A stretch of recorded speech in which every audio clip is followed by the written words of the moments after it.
नमस्कार, मी प्रसन्न जोशी. आपल्या सगळ्यांचं पुन्हा एकदा स्वागत. नेहमीप्रमाणे आपल्यासोबत आहेत रवी मराठे, जे सांगणार आहेत गोष्ट अमेरिकेची, अमेरिकेच्या निवडणुकीची आणि महासत्तेचा हा महासंग्राम कोणत्या वळणावर आलेला आहे, ते आपल्याला थेट सांगतायत यूएस मधून आपल्यासाठी रवी मराठे. त्यांच्याकडे आपण जाणार आहोत, कारण आत्ताचे विषय जास्त महत्त्वाचे आहेत. एक-एक दिवस पुढे जात चाललेला आहे. निवडणूक जवळ येत चाललेली आहे.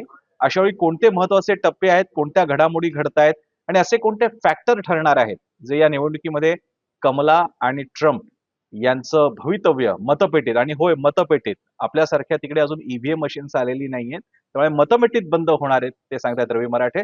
जास्त वेळ न घेता मी थेट टॉस देतो रवी मराठे सरांना. रवी सर, प्लीज. नमस्कार. धन्यवाद प्रसन्न. आणि तू म्हणल्याप्रमाणे आपण आता पुढचे 2-3 एपिसोडमध्ये महत्वाचे विषय घेऊ. म्हणजे ज्याला तुमच्या भाषेत म्हणजे नॅरेटिव्ह सेट करणारे, इलेक्शनचे नॅरेटिव्ह सेट करणारे विषय. आणि एक्झॅक्टली. त्यामुळे त्यातला एक महत्वाचा विषय आज आपण घेऊ, जो कदाचित आपल्या भारतीयांना देखील खूप जिव्हाळ्याचा आहे. आणि तो म्हणजे अमेरिकेत जे इमिग्रंट असतात किंवा अमेरिकेत जे स्थलांतरित झालेत लोक बाहेरच्या देशातनं, आणि जे आता अमेरिकेचे नागरिक आहेत, त्यांचं प्रमाण कितपत आहे, त्यांचा या बरं. इलेक्शनवर कितपत परिणाम होतो, त्यांचं एकंदर बरं. भूमिका काय असते, तर या संदर्भात आपण या एपिसोडमध्ये आपण जरा सविस्तर चर्चा करू. आणि त्यानंतर बरं. आपण याच्यातच ट्रम्प यांची इमिग्रेशनच्या भूमिका काय आहे, हॅरिस यांच्या काय आहेत, त्याविषयी पण एक थोडंसं चर्चा करूया. तर आता मी जरूर. सुरुवात करतो, ती म्हणजे आपल्याकडं इमिग्रेशन किती. आता अमेरिकेमध्ये 3 वेव्हज ऑफ इमिग्रेशन अशा समजल्या जातात. आता त्यातल्या पहिल्या 2 आहेत त्या थोड्याशा खूपच जुन्या आहेत. उदाहरणार्थ जी दुसरी वेव्ह आहे ती पहिल्या महायुद्धाच्या आसपासची आहे. त्यामुळे ती काही मी विचारात घेत नाहीये.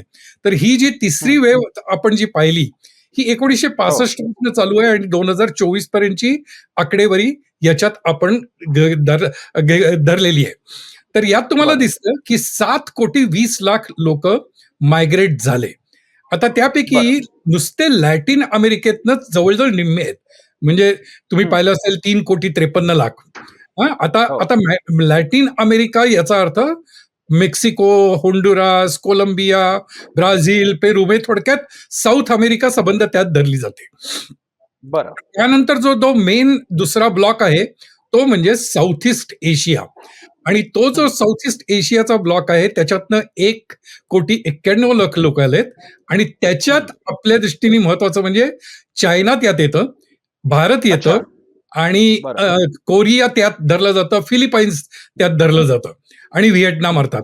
आता त्यात उजवीकडे जर आपण पाहिलं, तर उजवीकडे तुम्हाला दिसेल त्यात चायनामधनं 4,27,00,000 42,75,000 लोक आली आहेत. भारतातनं 41,50,000 लोक आली आहेत. आणि फिलिपाईन्समध्ये 27,50,000.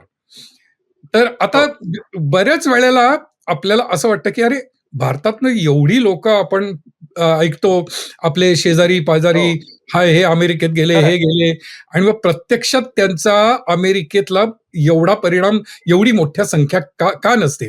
तर त्याची 2 कारण आहेत. हो.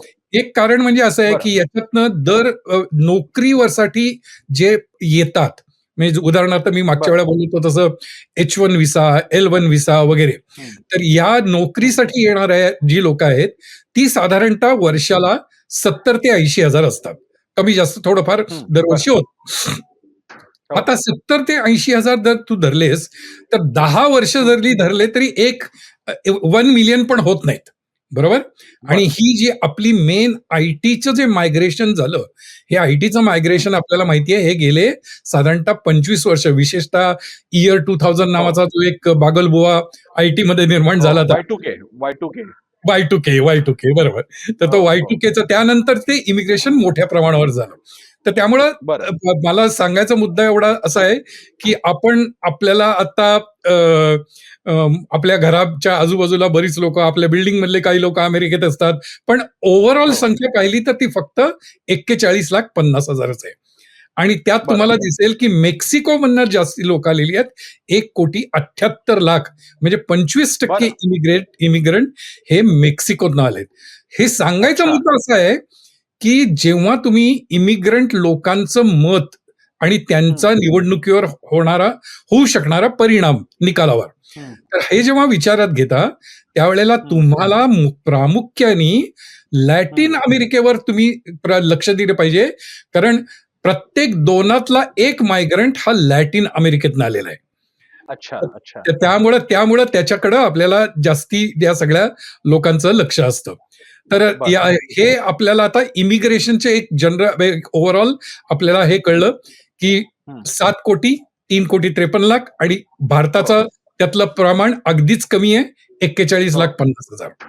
आता मी पुढच्या भागाकडे जातो आणि पुढच्या भागामध्ये तुला दिसेल की त्यामध्ये मी मुख्यतः आपल्याला भारतीय लोक जी आहेत त्यांच्याबद्दल मी इथं मत विचारात घेतलेलं आहे, कारण तो आपल्या नक्कीच जिव्हाळ्याचा विषय आहे. तर आता जे आपण पाहिले तर ते जे डेमोक्रॅटिक आपण जे भारतीय जी लोकसंख्या इकडे आहे आणि जे मतदानाला एलिजिबल आहेत, तर त्या मतदारांपैकी 55% मतदार हे डेमोक्रॅटच्या बाजूने आहेत आणि ते 59% साधारणतः 2020 मध्ये होतात.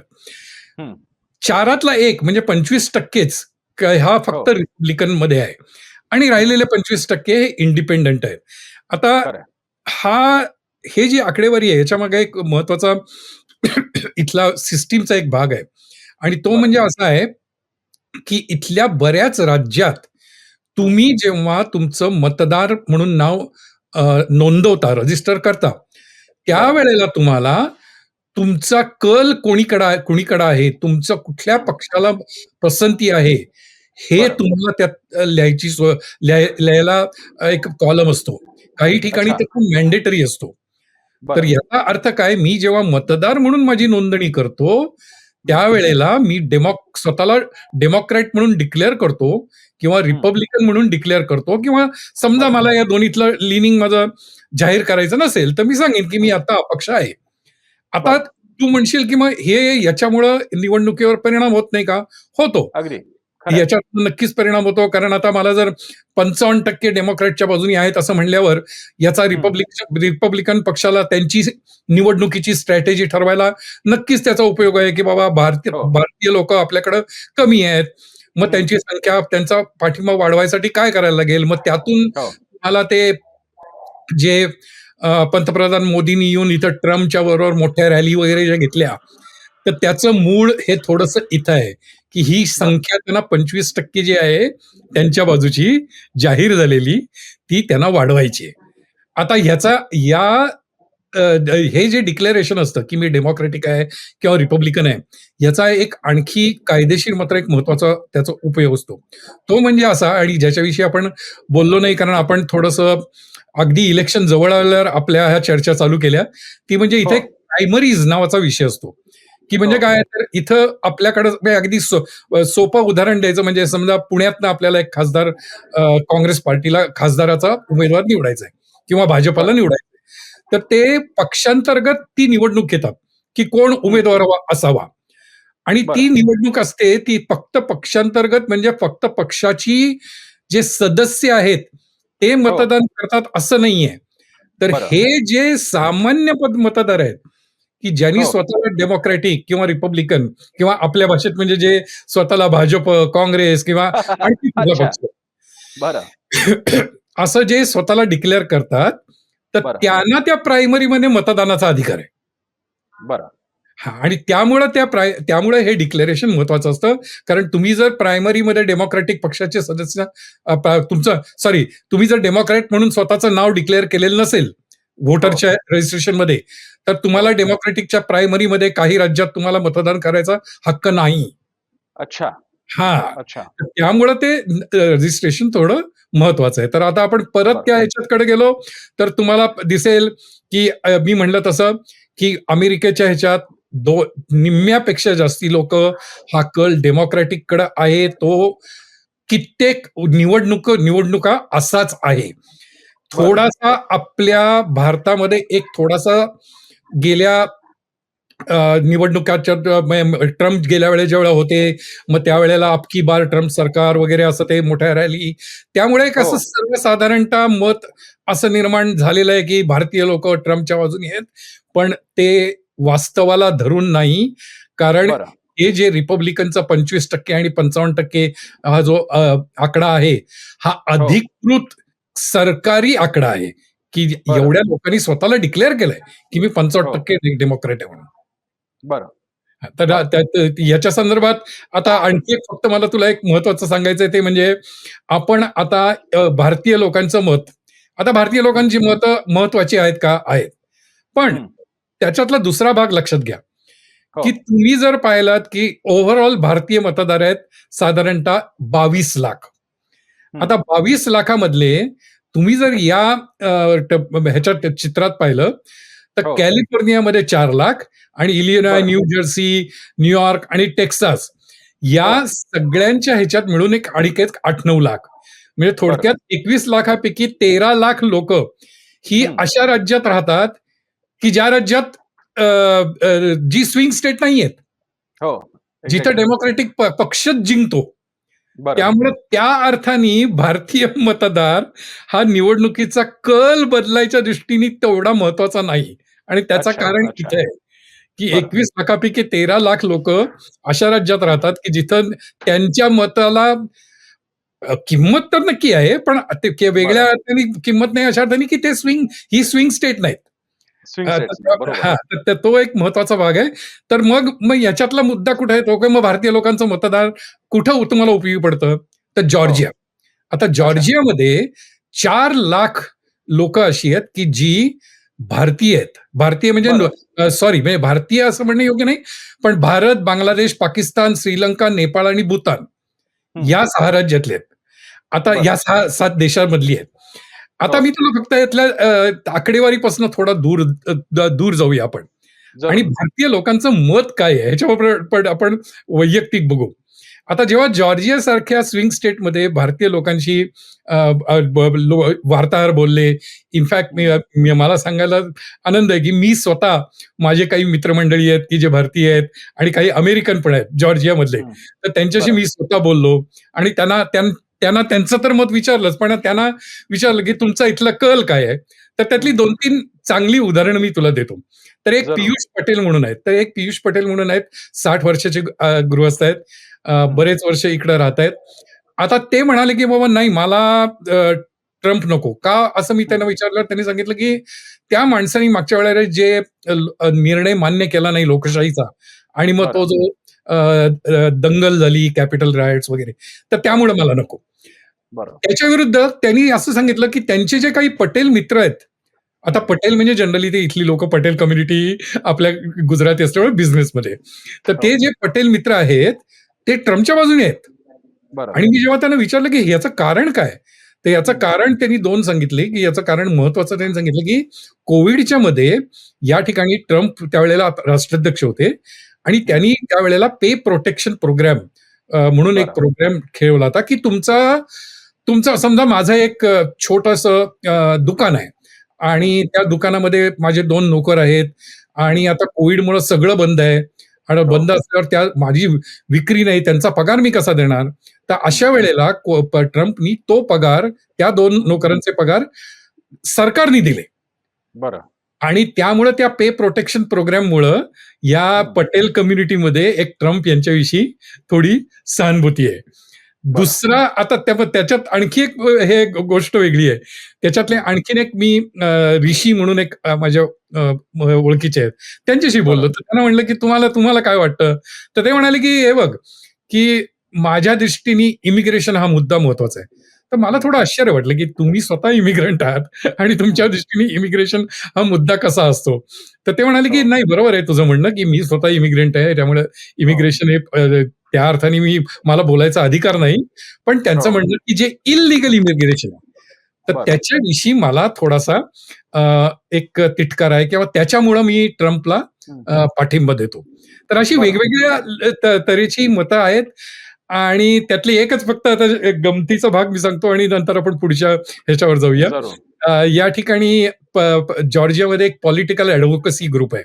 बरं. तो ग्रुप जो काय करतो, असे बरेच इथं अमेरिकेत वेगवेगळे सामाजिक संस्था आहेत बरं का, की त्या बरं. संस्था काय करतात, की त्या संस्था मतदान जास्ती कसं होईल यावर त्यांचं हे असतं. म्हणजे त्यांचं ते काही बरं. रिपब्लिकन किंवा डेमोक्रॅटिक असतात असं नाही. पण अच्छा. त्यांचं म्हणणं असतं की लोकशाहीच्या प्रक्रियेत तुम्ही हं. सहभागी व्हायला पाहिजे आणि म्हणून बरं. ते लोकांना उद्युक्त करतात. तर अच्छा. त्याच्यापैकी एक ज्या आहेत बाई आहेत त्या बात्रा म्हणून. तर बरं. त्यांच्याशी जेव्हा वार्ताहर बोलले तरी त्यांनी एक गमतीशीर गोष्ट सांगितली. त्या म्हणाल्या की म्हणे अहो मी जरी या ग्रुपची असेल आणि माझं काही असं डेमोक्रॅटिक किंवा रिपब्लिकन असं नाही. पण हो. गंमत सांगतो तुम्हाला म्हणे, की मी माझ्या जेव्हा स्त्रियांशी बोलते भारतीय किंवा हं. वेगवेगळ्या, त्यातल्या हो. बऱ्याच स्त्रिया म्हणे हॅरिसविषयी त्यांना सहानुभूती वाटते. आता ते कारण काय? तर ती सहानुभूती वाटायचं कारण म्हणजे एखाद्याला वाटेल, की त्या स्वतः स्त्री आहेत, त्यामुळं हां. आहे. तर ते थोडंसं आहेच. पण बरं. त्याच्यापेक्षा एक दुसरी छोटीशी गंमत आहे. म्हणजे हं. कुठं-कुठं छोट्या-छोट्या गोष्टी मतदानावर परिणाम करतात. हो. कमला हॅरिस यांच्या मधल्या नावात देवी हं. हा शब्द आहे. हो. तर त्या म्हणाल्या, की म्हणे मी जेव्हा मतदारांना सांगते, की भारतीय स्त्रियांना सांगते, की कमला हं. हॅरिस या अशा-अशा त्यांचं हे पूर्ण नाव आहे. तर म्हणे हं. त्याला म्हणतात देवी. म्हणजे माझ्या हं. दृष्टीने ती लक्ष्मी आहे, ती गॉडेस आहे. हो. त्यामुळे हो, हो, त्यामुळे हो, म्हणे हो. त्या देवी आहेत, त्यामुळे मी त्यांना मतदान करणार. अच्छा. हां. तर अशा छोट्या-छोट्या गोष्टी गमतीशीर आहेत. त्या त्या त्या पण त्याच्यात बरं. हे घेतात. तर आता आपण पुढच्या भागाकडे जाऊया. तुला काही जरूर. याच्याविषयी विचारायचंय का आणखी काही? मला याबद्दल विचारायचं आहे, की आता युरोपमध्ये एक्झॅक्टली अँटी मायग्रंट्स अशाच प्रकारे एक बरोबर. अपसर्ज मोठ्या प्रमाणात बघायला मिळतोय. त्यांना विरोध होतोय. रस्त्यावर काही ठिकाणी क्लॅशेस झाल्याचा सुद्धा संघर्ष झाल्याचं पाहायला मिळतंय. तर इथे हा मुद्दा जेव्हा मायग्रंट्स बद्दलचा मुद्दा येतो, जे इमिग्रंट्स आहेत त्यांच्याबद्दलचा मुद्दा येतो, तर तो कितपत प्रभावी आहे, की जेणेकरून संपूर्ण मतदान प्रभावित होऊ शकेल? आता उदाहरणार्थ कमला हॅरिस या नावातच लक्षात येतं, की कुठली ना कुठलीतरी पिढी अमेरिकेत बाहेरून आलेली आणि ती सेटल झालेली आहे. बरोबर. तर अशा वेळी हा मुद्दा कितपत महत्त्वाचा ठरतोय आणि त्याच्या दृष्टीने त्याच्या जोडीला मग पुन्हा मला इव्हन पुढे जमलं तर मला जो वोकिझम ज्याचा उल्लेख सारखा पाश्चात्य परिप्रेक्ष्यामध्ये येतो, त्याचा परिणाम यामध्ये होतोय का? आयडिओलॉजीचा परिणाम यामध्ये येतोय का? लोकांमध्ये बोलले जाणारे विषय कसे आहेत? आपण जसं ट्रम्प यांना, "अरे, हे एकदम काय राइट विंग, कमला हॅरिस काय लेफ्ट विंग." असं खरंच आम्ही इथून बघत असताना ते सुद्धा अमेरिकन सुद्धा असं बघतात का? एक 2-3 मुद्दे आहेत. हो. तर त्याच्याविषयी म्हणजे हा चांगला विषय तू मांडलास आणि या विषयावर मी थोडंसं आपल्याला वेळ मिळाला तर पुढच्या वेळेला मी थोडंसं जरूर. सविस्तर बोलेन. आणि त्याचं ठीक आहे. कारण कसं आहे माहिती का? मी आता तू प्रश्न विचारलास म्हणून मी थोडक्यात सांगतो, हो. की या ठिकाणी एक अमेरिकन व्होटर्समध्ये, सोसायटीमध्ये हं. पोलरायझेशन ज्याला म्हणता येईल. म्हणजे त्याला बरं. मराठी शब्द काय ध्रुवीकरण का? नाही का ध्रुवीकरण, ध्रुवीकरण. ध्रुवीकरण. बरोबर. हां, ध्रुवीकरण. तर ध्रुवीकरण हे स्पष्ट आहे. अच्छा. आणि आणि ते ध्रुवीकरण करण आहे म्हणूनच आपल्याला लाल स्टेट आहेत आणि ब्लू स्टेट आहेत. हं. आणि त्यामुळे तू जो मुद्दा मांडलास, की मग चर्चेत विषय असतो का? हो, तो विषय हं. असतोच. पण हो. गंमत कशी आहे, की मला इमिग्रेशन नको आणि मला अगदी इमिग्रेशनविषयी राग आहे. हं. हा जो वर्ग आहे, हा नक्की बरं. हा हा हा सगळ्यांना माहिती आहे कुठला वर्ग आहे तो. अच्छा. आणि त्याचं पर्सेंटेज पण नक्की आहे. त्याच्या हं. विरुद्ध उलटं आहे, की त्याच्या विरुद्ध बरं. डेमोक्रॅटिक पार्टी पक्षाच्या बाजूने अशी लोकं आहेत, की ज्यांचं म्हणणं आहे, की इमिग्रेशन ठीक आहे, जर पण त्याच्यासाठी काही रूल पाहिजेत किंवा हं. लीगल पाहिजे किंवा शिकलेली लोकं पाहिजेत वगैरे हां. अशा अर्थाचं त्यांचं ते इमिग्रेशनच्या बद्दलचं त्यांचं मत असतं. बरं. तर बरं. त्यामुळे हे ध्रुवीकरण जे आहे, हे ध्रुवीकरण इथं जे आहे ते अगदी क्लिअर आहे. त्यामुळे हं. तुझ्या प्रश्नाचं उत्तर असं आहे, की चर्चेत मुद्दा असतो का? नक्की असतो. बरं. पण हं. ती गंमत म्हणजे कशी म्हणजे आताचा सध्याच्या भाषेत सांगायचं म्हणजे तुम्ही कुठल्या WhatsApp ग्रुपमध्ये आहे त्याच्यावर ते अवलंबून आहे. हो, हो. एक म्हणजे एक आणखी मुद्दा एक आणखी मुद्दा म्हणजे पुन्हा एकदा पाश्चिमात्य राष्ट्रांमध्ये आणि जगभरात सुद्धा इस्लामोफोबियाचा उल्लेख सारखा होतो. बराक ओबामा जेव्हा प्रेसिडेंट होते आणि नंतरच्या त्यांची दुसरी निवडणूक होती, तेव्हा सुद्धा त्यांच्या मुस्लिम मुळाबद्दल प्रश्न उपस्थित केले गेले होते. सो आणि भारताच्या निवडणुकीत सुद्धा हा अनेकदा अंडरकरंट म्हणून बघायला मिळतो. हिंदू कन्सॉलिडेशनसाठी त्याचा वापर केला जातो त्या कार्डचा. तर आता अमेरिकेमध्ये असं काही चित्र दिसतंय का? काही मुस्लिमांचा उल्लेख किंवा कोणाची काय पॉलिसी आहे? मग कमला हॅरिस त्यांच्या बाजूने आहेत का?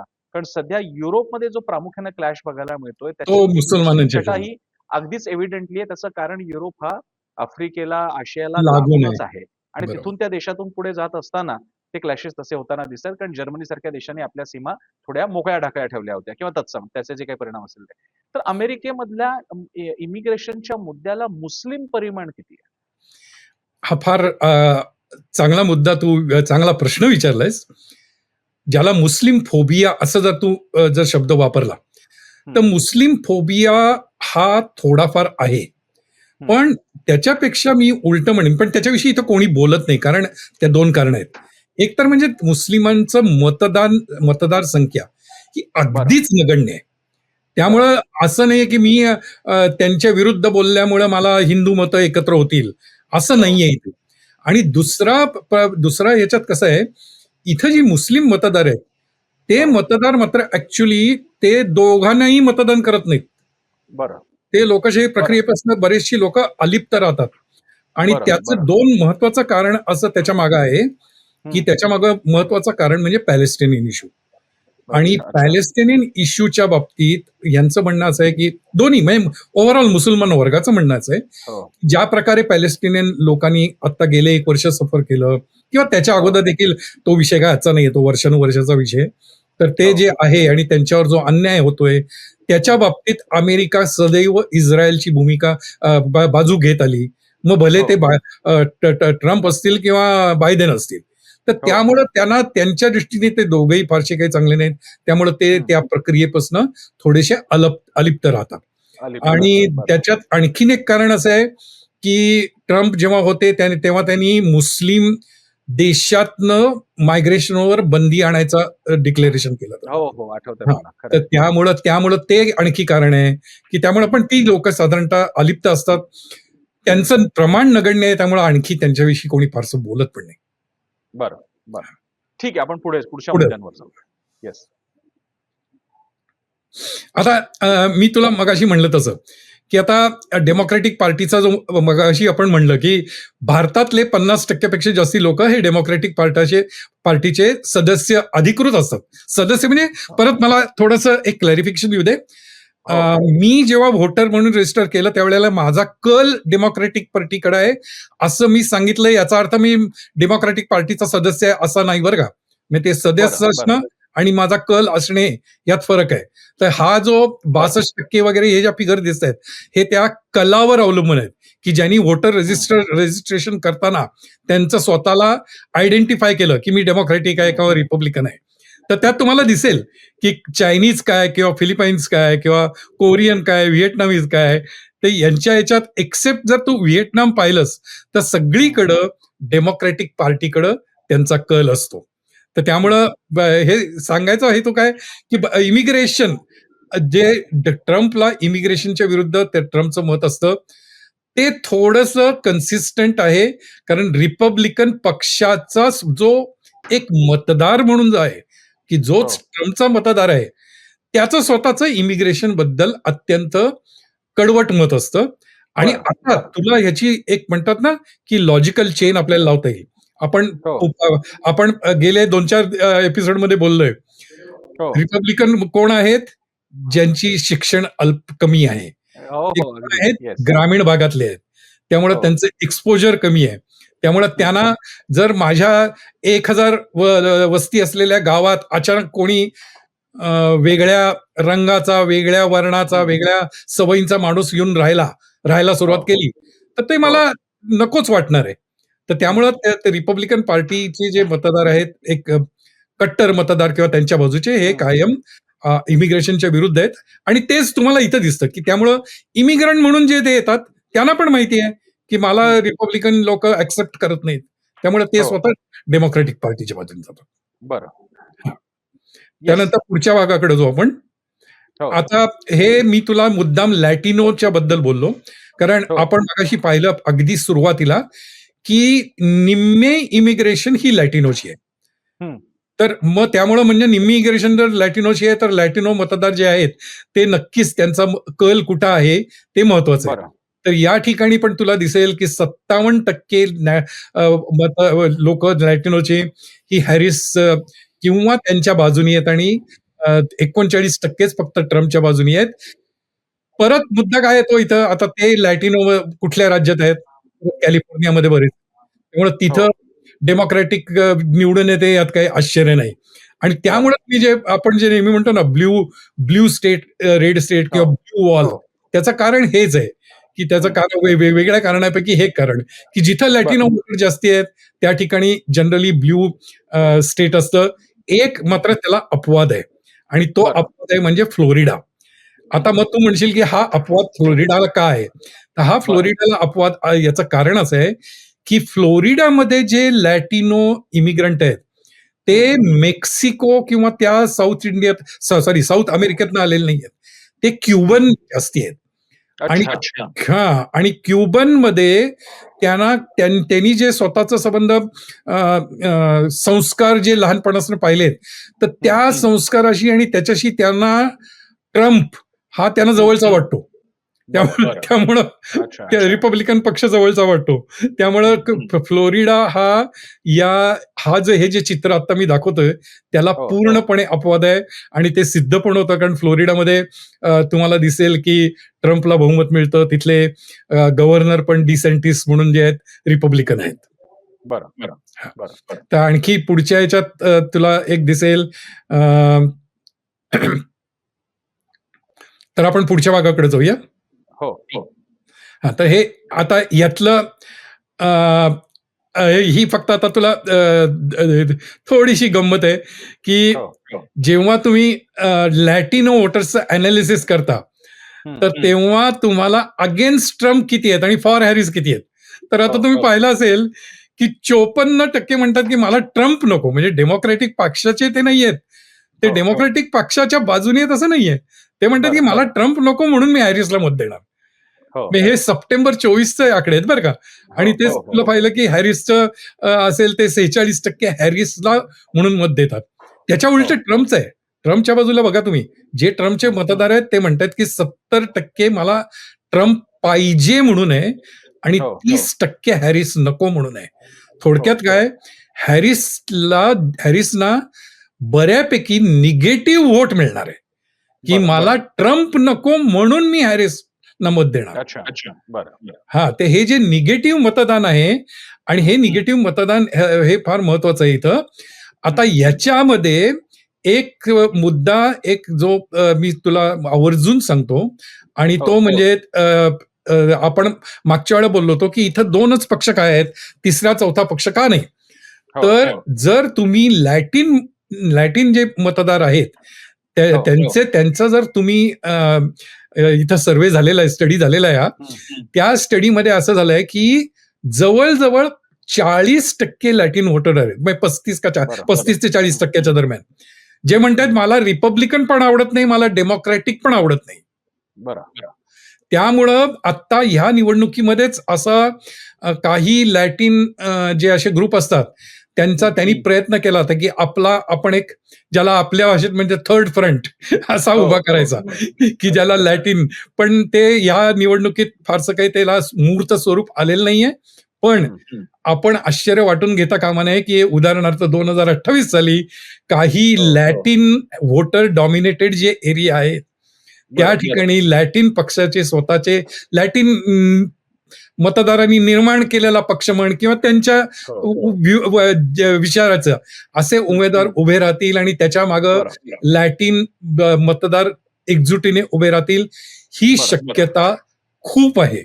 आणि इथं न्यूयॉर्क टाइम्सनी त्याच्याविषयी एक चांगला स्टडी केलेला होता आणि त्यांनी त्यात असं म्हणलं होतं की तसं जर झालं तर ते ऍक्च्युली अमेरिकेच्या लोकशाहीच्या दृष्टीने एका अर्थाने चांगलं आहे, कारण मग लोकांना पर्याय मिळेल की आता फक्त डेमोक्रॅटिक आणि रिपब्लिक फक्त 2च पर्याय.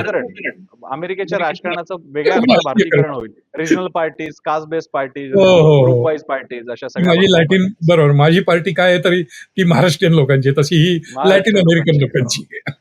तर तसं होईल. फक्त न्यूयॉर्क टाइम्सनी त्याविषयी एक धोक्याचा संदेश पण दिला आणि तो पण बरोबर आहे. ते म्हणले की उद्या तसं जर झालं तर मग जो समजा नॉर्मल अमेरिकन आहे त्याच्यात आणि लॅटिनमध्ये एक फ्रिक्शन निर्माण होईल, कारण ते म्हणतील यार यांचा पक्ष वेगळा आहे, माझा पक्ष वेगळा, असं होऊ शकेल. पण ही भीती वाटून झाली, ही भारतात भीती वाटून झाली आणि त्याला काही अर्थ नाहीये. असे फ्रिक्शन्स होणार आणि त्यातून ऍडजस्टमेंट होणार आणि शिवाय ते एकत्ररित्या पुढे जाणार.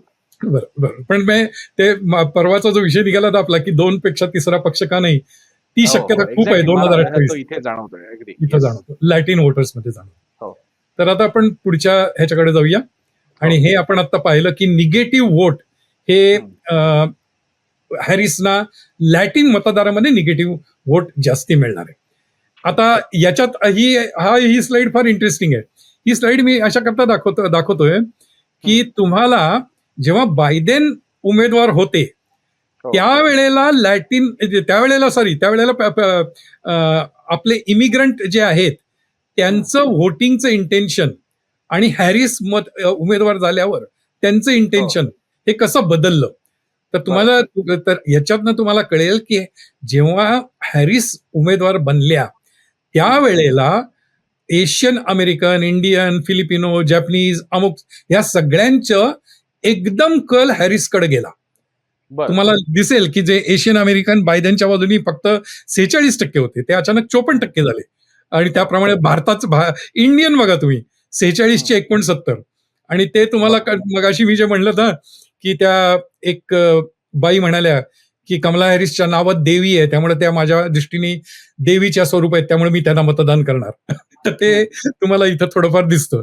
तर सांगायचा मुद्दा असा काय आहे की हॅरिस उमेदवार झाल्यामुळं डेमोक्रॅटिक पक्षाचा स्वतःचा चेहरा मोहरा बदलला आणि त्यांचं निवडून यायची शक्यता खूप वाढली.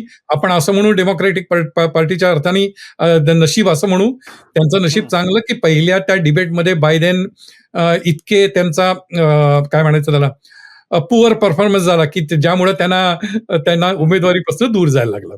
बरं. आणि त्याच्या अगोदरची त्याच्या उलट ट्रम्पचं तुम्ही बघा याच्या नंतरच्या ह्याच्यात की ट्रम्पच्या ह्याच्यात फारसा फरक नाहीये कारण ते उमेदवार तेच आहेत. बरोबर.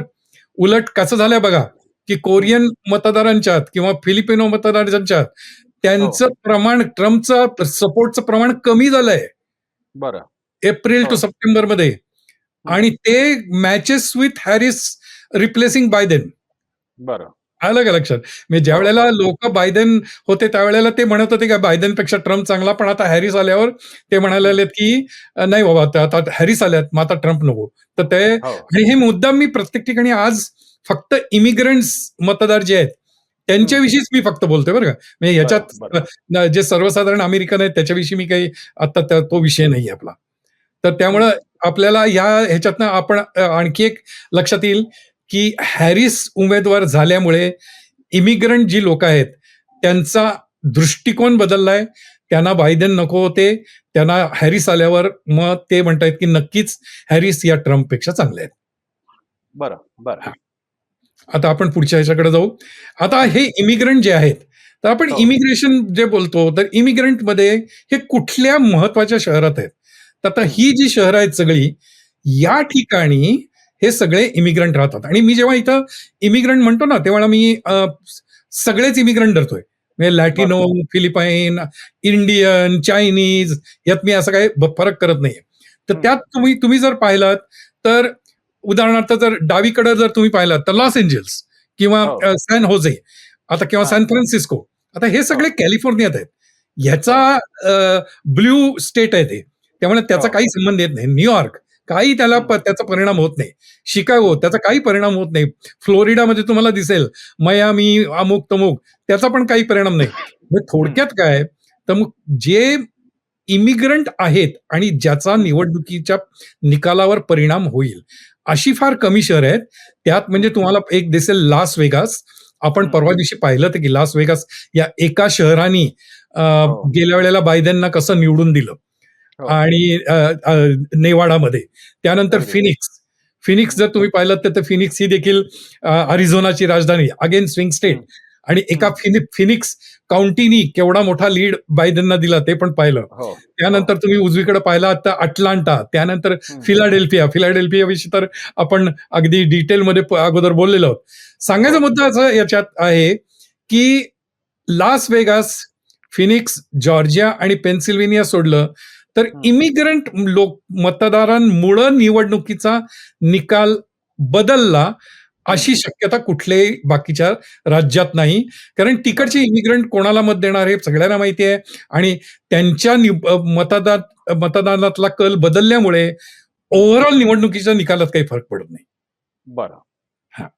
सो ह्या सगळ्या आपण इमिग्रंट्स बद्दल बोलत असताना हां, हां. कमला हॅरिस काय किंवा ट्रम्प काय यांच्या निवडणूक जाहीरनाम्यामध्ये, जाहीर भाषणांमध्ये ही जी अमेरिकाभर पसरलेली कम्युनिटी आहे ती किती का लहान मोठी असो, त्याबद्दल त्यांना कसं ॲड्रेस केलं जातं? कोणते त्यांचे मुद्दे मांडले जातात? उदाहरणार्थ, की बराक ओबामा किंवा डेमोक्रॅट्स असताना साधारणपणे H-1B व्हिसा असतील किंवा व्हिसा संदर्भातले, सिटिझनशिप संदर्भातले काही गोष्टी मोकळीक अधिक देण्यात आली होती असं मानलं जातं.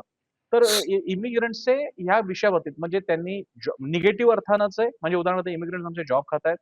पॉझिटिव्ह अर्थाचे, की इमिग्रंटसाठी काय नवीन गोष्टी, अधिक H-1B व्हिसे दिले जाणार, अधिक सिटिझनशिप दिले जाणार. असे कोणते मुद्दे या दोघांच्या भाषणात तुम्हाला तिथे जाणवतात?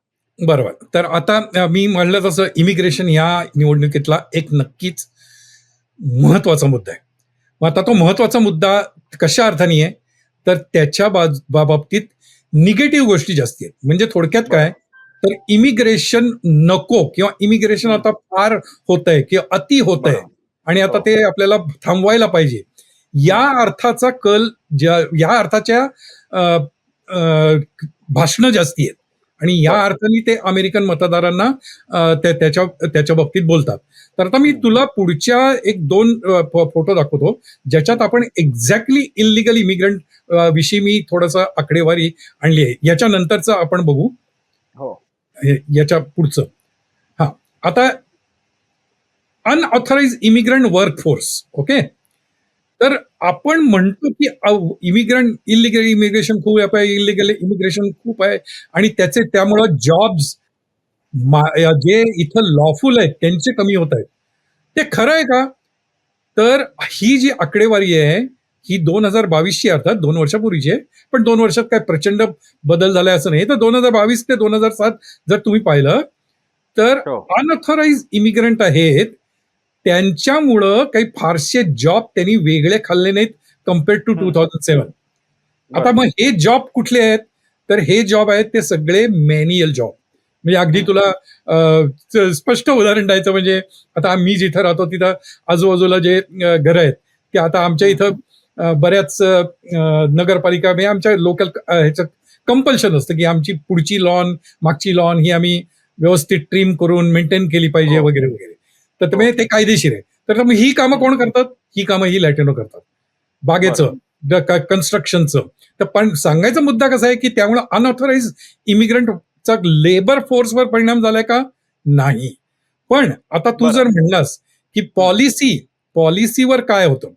तर आता या वर्षीच्या निवडणुकीत काय झालंय म्हणजे पूर्वीच्या 2020 मध्ये पण ते होतं, 16 मध्ये देखील थोडंफार ट्रम्पनी ते होतं, केलेलंच होतं. पण आता ह्या वर्षी ट्रम्पनी ह्या इमिग्रेशनच्या मुद्द्याला फारच जोर दिलाय आणि म्हणजे ज्याला लावून धरला म्हणतात, असं त्यांनी केलेलं आहे. आणि त्यांनी ज्या पॉलिसी मात्र डिक्लेअर केलेल्या आहेत, की रिपब्लिकन पक्षाच्या म्हणून किंवा मी स्वतः अध्यक्ष म्हणून जर निवडून आलो, तर मी काय करेन. तर त्या ज्या पॉलिसीज आहेत, त्या मी अगदी स्पष्ट सांगतो, कट्टर जे मतदार आहेत ना ट्रम्पचे, त्यांना तर ते नक्कीच बरं वाटेल किंवा त्यांना सुखावं वाटेल, अशा त्या पॉलिसीज आहेत. आता उदाहरण देतो तुला त्यातलं. काही त्यांच्या पॉलिसी मी तुला सांगतो. तर त्यातली पहिली पॉलिसी काय? तर मी जर अध्यक्ष झालो, तर 11 मिलियन इल्लीगल मायग्रंट आहेत, त्यांना मी डिपोर्ट करेन. आता हे 11 सोपं नाहीये. मिलियन हां, म्हणजे 1 कोटी 1,10,00,000. 1 कोटी 10 लाख. आता हे अत्यंत म्हणजे ही काही म्हणजे खूपच अवघड गोष्ट आहे. हो. शियर नंबरमुळं. बरोबर? पण ट्रम्प इज ट्रम्प. ते म्हणतात, की मी त्याच्यासाठी काय करणार? मग त्यांनी सांगितलंय, मी सबंध मिलिटरी लावणार आणि मिलिटरी ऑपरेशन म्हणून करणार. नंबर 1. बरं. नंबर 2 त्यांनी सांगितलंय, की आमचे सगळे जे लोकल पोलीस फोर्स आहे, रिपब्लिकन गार्ड जे आहेत, ते सगळ्यांना मी एका कामावरच लावणार, की तुम्ही इल्लीगल इमिग्रंटना शोधा आणि बॉर्डरवर नेऊन ठेवा. आता हे म्हणणं सोपं आहे, पण त्यांनी पॉलिसी म्हणून ते काय डिक्लेअर करतात ते मी सांगतोय. आणि त्याच्या पुढच्या त्यांनी सांगितलेलं आहे, की मी घराघरात जाऊन लोकांची लीगल स्टेटस मी चेक करेन. तर हा जो एक थोडासा काय म्हणायचं त्याला, की अतिरेकी असं वाटेल एखाद्याला, असा एक पॉलिसी आहे. पण पण हे जे काही 1,10,00,000 आहेत ही मंडळी म्हणजे कोणते इल्लीगल इमिग्रंट्स, अनेक वर्षांपासून असलेले मायग्रंट्स नुकतेच आलेले मायग्रंट त्याचं डिमार्केशन लाईन कोणती आहे? हां, तर त्याची डिमार्केशन लाईन अशी आहे, की या ठिकाणी जेव्हा तुम्ही इल्लीगल इमिग्रेशन होतं, हा फार हा पण एक चांगला प्रश्न आहे. इल्लीगल इमिग्रेशन झाल्यावर त्यांना लीगल बनण्यासाठी काही अव्हेन्यूज आहेत. आता त्यातलं तुला मी उदाहरण म्हणून देतो, की आता अ, इथं माझ्या गावाला जर एअरपोर्टवर तू उतरलास, तर एअरपोर्टवर तुम्ही जेव्हा टॅक्सी कराल, त्यावेळेला तुम्हाला दिसेल, की बहुतेक टॅक्सी ड्रायव्हर यांची नावं मुसलमान आहेत. अच्छा. आणि तुम्ही जर त्यांच्याशी बोलायला लागलात, आता मला तर इतकी इतकी सवय झाली आहे, की मी त्या टॅक्सीत बसल्यावर मी इंग्लिश बोलतच नाही. मी डायरेक्ट हिंदी बोलायला सुरुवात करतो आणि ते पण उत्तर देतात. याचं कारण काय? तर जेव्हा अफगाणिस्तानमधनं अमेरिका बाहेर परत आलं, तेव्हा त्या अफगाणिस्तानच्या 20 वर्षाच्या ह्याच्यात ज्यांनी अफगाणी लोकांना ज्या अफगाणी लोकांनी त्यांना मदत केली, त्या हो. सर्वांना ते इकडे घेऊन आले. अच्छा. आता आणि मग त्याच वेळेला अफगाणिस्तानात इल्लीगल इमिग्रेशन पण झालं होतं.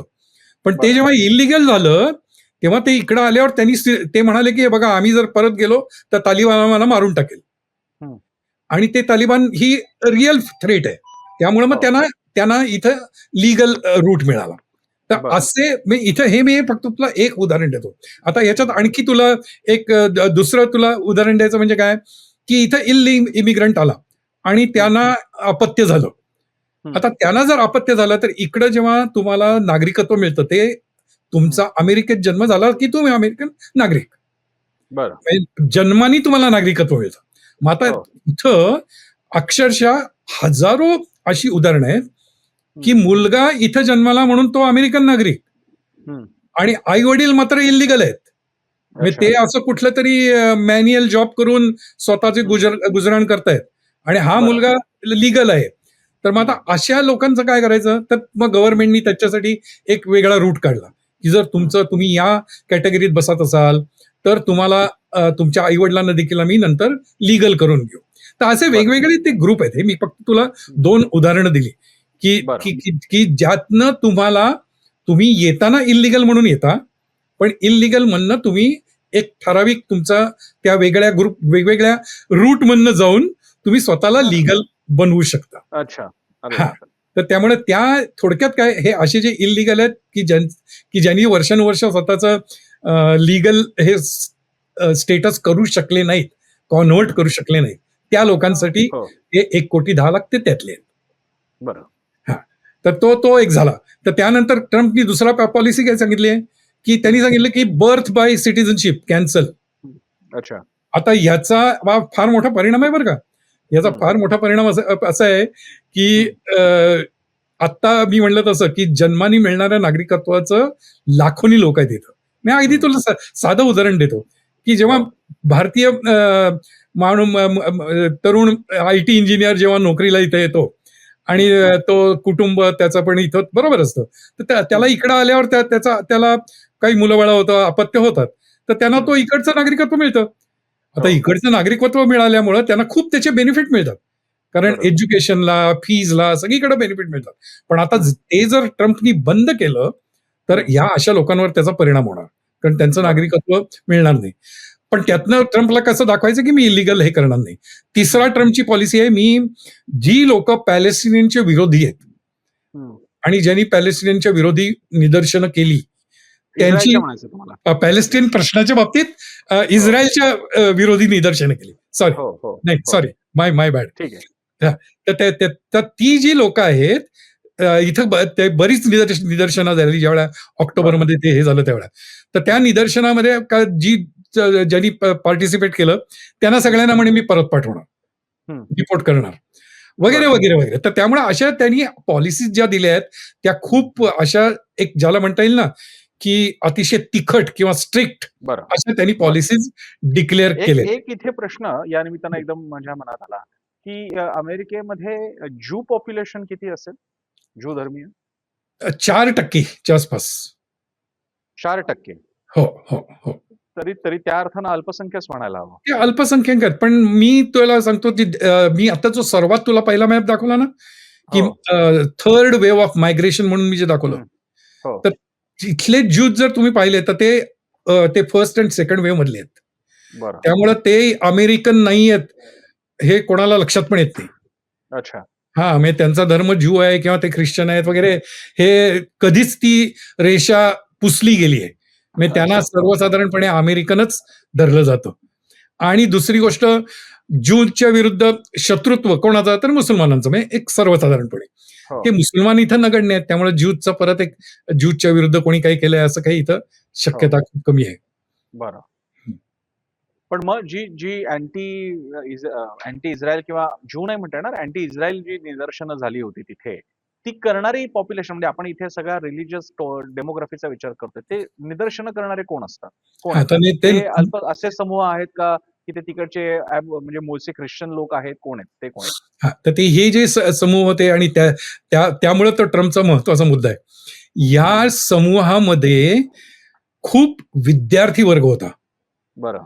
आणि तो विद्यार्थी वर्ग इथला अमेरिकन विद्यार्थी वर्ग नव्हता. हं. हा बाहेरनं इथं शिकायला आलेला वर्ग होता. बरं. आणि त्यामुळं ट्रम्पनी त्याचा मुद्दा, तो मुद्दा एक महत्त्वाचा निवडणूक मुद्दा केलाय, की बघा ही लोकं इकडं शिकायला येतात हं. आणि इकडं शिकायला येऊन तुम्ही आमच्या देशाच्या राजकारणावर भाग घेतल्यासारखं आमच्या विरुद्ध निदर्शनं करता. हो. तुम्ही इथं शिकायला आलाय, तुम्ही तुमचं शिकण्यापुरताच तुमचा रोल मर्यादित ठेवा. बरं. तुम्ही बरं. राजकारणावर तुमचं वैयक्तिक मत असू शकतं, हो. पण तुम्हाला रस्त्यावर यायचा अधिकार नाही. कारण हं. तुम्ही इथले नागरिक नाही. बरं. बरं. असा असा असा तो त्याचा भाग आहे. मी अगदी तुला अ, अ, याच्यातली एक आणखी इंटरेस्टिंग भाग म्हणून सांगतो. हं. माझ्या माहितीत मी अगदी पुण्याचे आणि मुंबईचे असे काही विद्यार्थी होते, की ज्यांनी या निदर्शनात भाग घेतला होता, हां. इस्रायलच्या विरुद्ध. बरं. आणि मी माझ्या पद्धतीने त्याच वेळेला त्यांना सांगितलं होतं, की हं. तुम्ही हे करू नका, कारण म्हणजे लाँग टर्मच्या ह्यानी ते तुम्हाला फारसं काही उपयोगाचं हो. नाही. पण म्हणजे हो. सांगायचा मुद्दा काय, ते इथल्या समाजाला आवडलेलं नाही, की बरं. तुम्ही विद्यार्थी म्हणून यायचं आणि इकडं आमच्याच गव्हर्नमेंटच्या पॉलिसी विरुद्ध येऊन रस्त्यावर निदर्शनं करायची. ते त्यांना हं. आवडलेलं नाही. हं. बरं. येस. पुढे जाऊया. हां, तर आता पुढच्या भागाचं, तर मी जे मगाशी तुला सांगत होतो, की पॉलिसी ट्रम्पची. हं. हो. हे मगाशी मी जो तुला म्हणला होता ना, की 11 मिलियन ते जे हं. आहेत, तर ते तुला दिसतील इथं, की नॅचरलाइज्ड सिटिझन 23 मिलियन आहेत. लॉफुल आहेत ते 13 मिलियन आहेत आणि हं. अनऑथराइज्डमध्ये 11 मिलियन आहेत. बरं. ठीक आहे? हां, त्याच्या पुढचं बघू आता आपण. हो. हां. आता ट्रम्पचा एक महत्वाचा, म्हणजे जे आपण निवडणुकीच्या पॉलिसीविषयी बोलतोय, तर त्याविषयी ट्रम्पचं असं म्हणणं आहे, की डेमोक्रॅटिक पार्टी आणि बायडेन हे इमिग्रेशनच्या बाबतीत अगदी ढिसाळ आहेत किंवा ढिले आहेत आणि त्यांच्या पॉलिसीमध्ये काही अर्थ नाही. त्यांच्यामुळं अमेरिका बिघडतीये, अमेरिकन समाजाचं स्वरूप नष्ट होत आहे वगैरे वगैरे. आता हं. थोडंसं आता हे खरं आहे का? हं. तर अगदी स्पष्ट बोलायचं म्हणजे आणि मोकळेपणे बोलायचं म्हणजे ते खरं आहे.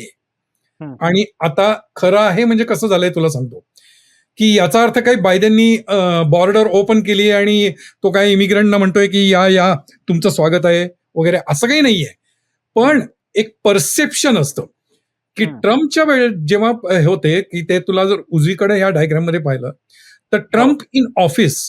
ट्रम्प इन ऑफिसमध्ये ती जी रेषा दिसतीये, तुला पाहिलं दिसेल, की हं. 4 लाख, त्यानंतर ती 8-9च्या लाखाला जाऊन परत 4 लाखाला खाली आली.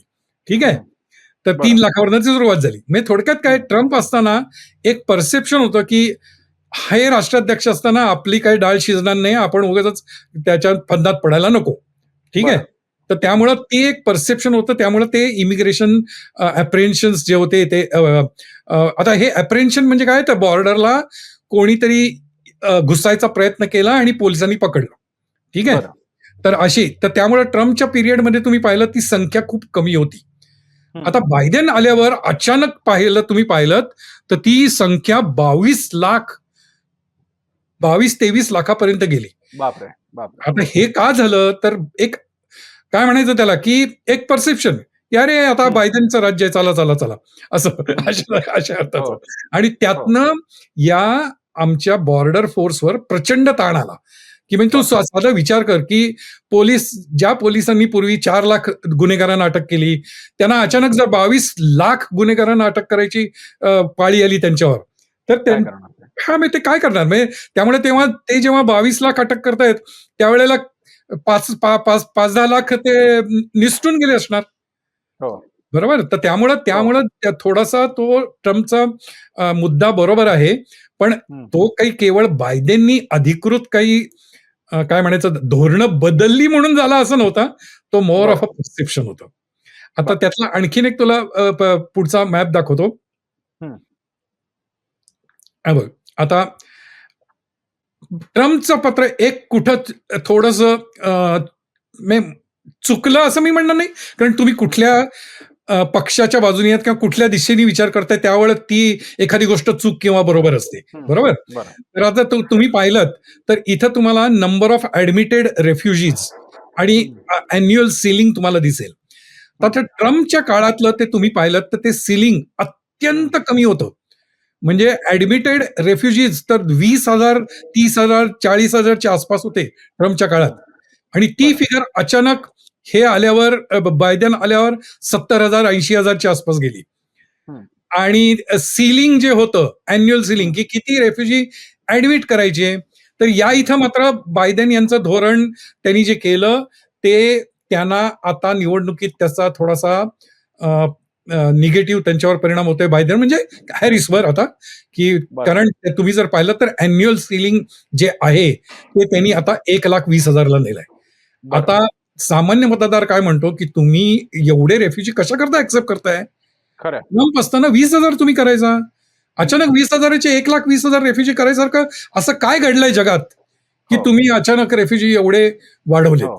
तर त्यामुळे ह्या पॉलिसीच्या बाबतीत ट्रम्प स्वतः आता थोडेसे वरचढ आहेत आणि त्याशिवाय त्यांचं तिखट जे आता हे केलंय की पॉलिसीज हो. की मी एक एक इकडे या निमित्तानं प्रश्न, की इमिग्रेशन किंवा ह्या मायग्रंट्स इल्लीगल असो किंवा काय असो, मायग्रंट्स मुद्दा आहे. त्याच्यामुळे त्याच्या विरोधात असणाऱ्या म्हणजे असं आपण म्हणू शकतो का, की अमेरिकेतले सगळे ब्लू स्टेट्स हे सगळे मायग्रेशनच्या ट्रम्पच्या अजेंड्याच्या विरोधात आहेत आणि मायग्रेशनच्या बाजूने आहेत आणि सगळे रेड स्टेट्स हे मायग्रेशनच्या विरोधात आणि म्हणूनच कमला हॅरिसच्या विरोधात आहेत आणि ट्रम्पच्या बाजूने आहेत, असं आपण म्हणू शकतो?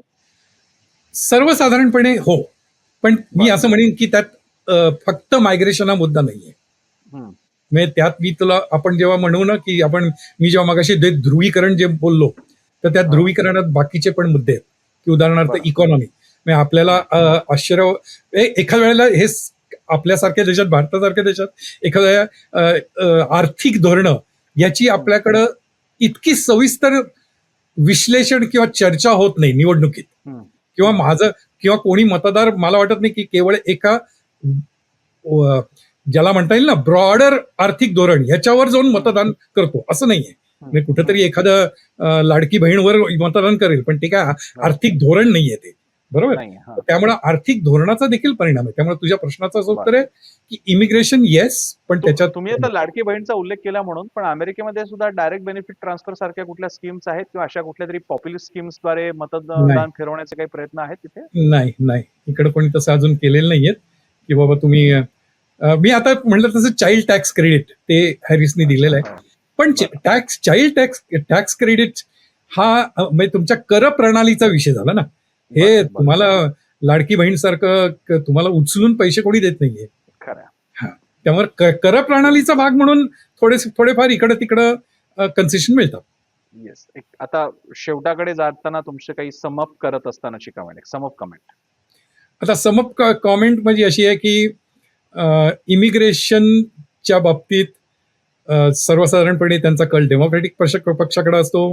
पण यावेळेला ट्रम्पनी तो मुद्दा फारच जोरात लावून धरलाय. हं. त्यांची काही वाक्य ही अतिशय अ, कडक शब्दांची किंवा काही वेळेला आपण असं म्हणू की अत्यंत काय म्हणता येईल मला मराठी शब्द पटकन आठवत नाहीये. आउट ऑफ प्लेस किंवा प्री पॉस्चरस असं ज्याला इंग्लिशमध्ये म्हणतात हां. अशा तऱ्हेची हां. आहेत. आता त्यातलं एक मी तुला वाक्य दाखवतो आणि हो. ते वाक्य मी जर आपण मुद्दाम मी दाखवायला या ह्याच्यात दाखवायसाठी आणलंय की हो. ट्रम्प मागं एकदा आपण बोललो होतो की त्या भावना कसे भडकवत आहेत. तर ते हं. इथं त्यांनी बघा काय म्हणलंय. हं. Kamala has imported an army of illegal alien gang members and migrant criminals from the dungeons of the third world. अरे बापरे! अंधार कोठडीत ठेवलेले थर्ड वर्ल्ड कंट्री मधले गँग मेंबर आणि हो. क्रिमिनल त्यांना म्हणे कमला हॅरिसनी इम्पोर्ट केलंय आणि ते इम्पोर्ट कुठनं केलंय? प्रिझन्स अँड जेल्स आणि नुसतं प्रिझन अँड जेल म्हणणं नाही, इन्सेन असायलम्स अँड मेंटल इन्स्टिट्यूशन्स. म्हणजे बापरे! तर हे आणि बापरे! हे जाहीर सभेत वाक्य केलेलं आहे. ते तुला व्हिडिओ पण त्याचा व्हिडिओवर अवेलेबल आहे ते. बरं. आणि पुढचं वाक्य बघ. हे पहिला भाग आणि त्यातला दुसरा भाग बघ. And she has had them resettled beautifully into your community to prey upon innocent American citizens. हे जे अच्छा. घाबरवायचा मुद्दा आहे ना, की हो. बघा हे नुसते आलेले नाही आहेत. हे तुमच्याकडे येऊन तुमची सोसायटी बिघडवत आहेत. तुमचा समाज बिघडवत आहेत. तुमच्या किचनमध्ये येऊन तुमचं जेवण पळवून नेणार आहेत. तर हे जे फिअर मॉंगरिंग असं ज्याला म्हणता येईल, तर ते ट्रम्प यांचा तो स्वभावच आहे. पण बरं. ह्या लेव्हलचं सध्या त्यांचं स्टेटमेंट चालू आहेत, की ज्यामुळं बरं. त्यांना असं वाटतंय, की बाबा या गोष्टीवर ज्यांच्या दृष्टीने इमिग्रेशन हा मुद्दा महत्वाचा आहे, ती लोकं बरं. फिरतील. एक शेवटचा प्रश्न, की ही जी सगळ्या कम्युनिटीज आहेत, विशेषतः माझ्या तुमच्या बोलण्यातून मला आता जाणवलं, की बाकी जगभरातून माणसं येत असली तरी प्रामुख्यानं लॅटिन अमेरिकन देशांमधून येणारे लोक, तुम्ही मगाशी म्हणालात, की 10 पैकी म्हणजे काय 10 पैकी 2, 5 पैकी 1 अशा साधारण प्रपोर्शनमध्ये लॅटिनोज आहेत सगळ्या अमेरिकेमध्ये. हिस्पॅनिक, लॅटिन्स आणि हो, बाकीचे. हो. या कम्युनिटीचं प्रवक्तेपद असणाऱ्या कुठल्या व्यक्ती, संघटना, संस्था आहेत तिथे ज्या काम करतात अशा वेळी मीडिएशनचं? अ, आहेत, आहेत. पण त्यांचा थोडासा वीकनेस काय मी तुला सांगतो, की लॅटिन लोकं जे येतायत ती मेक्सिकनमधनं ती सगळे त्यांचं शिक्षण कमी असतं आणि ते ॲग्रीकल्चर लेबर म्हणून येतात किंवा जेव्हा ते इल्लीगल म्हणून देतात तेव्हा ते इकडं कन्स्ट्रक्शन वर काम कर, मी म्हणलं तसं माझ्या बागेचं मेंटेनन्स कर वगैरे अशी सगळे थोडक्यात ज्याच्यात फारसं आर्थिक रिवॉर्डिंग असं काही नाहीये, अशी कामं ती करतात. आणि त्यामुळे त्यांचा एक स्वतःचा सगळा वेळ स्वतःचं आयुष्य सांभाळण्यातच जातो. त्यामुळे त्यांच्यात अशी आता काही अशी कोणी संस्था किंवा लीडर नाहीयेत, की जे बरं. त्यांना हे करतील. पण तिथेच तो स्कोप आहे. मी म्हणलं तसं. येस. येस आणि आपण संपत असताना पुढच्या एपिसोडची सुद्धा काय चुणूक किंवा झलक आम्हाला सांगून ठेवा आपल्या प्रेक्षकांसाठी, की हां, पुढच्या एपिसोडमध्ये आपण काय पुढच्या करणार आहोत? एपिसोडला आपण एक मी मगाशी म्हटलं तसं त्या ध्रुवीकरणाविषयी बोलू आणि त्या बरं. ध्रुवीकरणातला मला हा एक प्रश्न माझ्या काही मित्रांनी विचारलाय. तो पण मला वाटतं योग्य असावा, की ते म्हणतात, की ट्रम्प एवढी कडवी व्यक्त करतात किंवा काही वेळेला वैयक्तिक पातळी सोडून टीका करतात. अमुक-तमुक त्यांनी ती दंगली केल्या, त्यांना हो. 3 खटल्यामध्ये दोषी दिलंय, तरी पण मग ट्रम्पना एवढे मतदार कोण आहेत? हो. तर आपण त्याविषयी पण थोडंसं बोलूया. नक्की. हां? नक्की. आणि इकॉनॉमी येस. विषयी बोलू, की इकॉनॉमीमध्ये जरूर. च्या पॉलिसीज या दोघांच्या कशा वेगळ्या आहेत? येस, रवी मराठेंबरोबरच्या या गप्पा अर्थात गोष्ट अमेरिकन निवडणुकीची म्हणजेच मतसंग्राम महासत्तेचा सुरू राहणार आहे. आजच्या एपिसोडला जर का मला कोणी 3 शब्दात सम अप करायला सांगितलं हेडिंगसाठी, तर मी म्हणेन यूएसएचा हा वेगळा अर्थ आहे. त्यातला यू म्हणजे मराठीतला उपरे स्टेट्स ऑफ अमेरिका. ज्या अमेरिकेमध्ये सगळे उपरे आहेत आणि त्यांनी बनलेली अमेरिका आहे, ज्यामध्ये बरोबर. आता आतले आणि बाहेरचा असा वाद तयार झालेला आहे. अशी ही उपरे स्टेट्स ऑफ अमेरिका आहे. त्याबद्दलचं वर्णन सगळं रवी मराठेंनी केलं. धन्यवाद रवी सर, आपण सविस्तर वेळ दिलात आणि याविषयी बोललात. पुढच्या अरे, मला एपिसोडमध्ये एक सूचना करायची होती, बघ योग्य वाटत जरूर. असेल तर. आपण आपल्या व्ह्युअर्सना, ऑडियन्सना असं आवाहन करूया, की त्यांना जर याविषयी काही प्रश्न विचारायचे असतील, जरूर. एखादी गोष्ट आपण जी आपल्या बोलण्यात आली नाही, पण त्यांच्या डोक्यात जर आली आहे, तर त्यांनी जर प्रश्न आपल्या कॉमेंटमध्ये लिहिले, तर आपण नक्कीच त्याचं नक्कीच. उत्तर आपण देऊ. अशा नक्कीच प्रश्नांचा आणि तुम्ही ते प्रश्न कुठेही पोस्ट केले तरी सुद्धा आम्ही ते हो, नंतर शक्यतो अपेक्षा अशी की तुम्ही त्याच एपिसोडच्या वेळी पोस्ट केले तर बरं होईल. अन्यथा रवी मराठे सर, तुमचा सुद्धा काही सोशल मीडिया हँडल असेल तर जरूर सांगा, हो. Facebook आणि Xवर. हो, मी ते देतो. येस. आणि तुम्ही या बायोस्कोपच्या खाली सुद्धा तुम्ही हे सांगू शकता, प्रश्न लिहू शकता, आम्हाला फॉलो करू शकता आणि सगळ्यात महत्त्वाचं म्हणजे सबस्क्राईब करा, शेअर करा, कमेंट्स करा. ज्या कमेंट्सना आम्ही उत्तरं सुद्धा देऊ आवडीने. रवी मराठे त्याला उत्तरं देतील. तुर्तास आपण इथेच थांबूयात. धन्यवाद.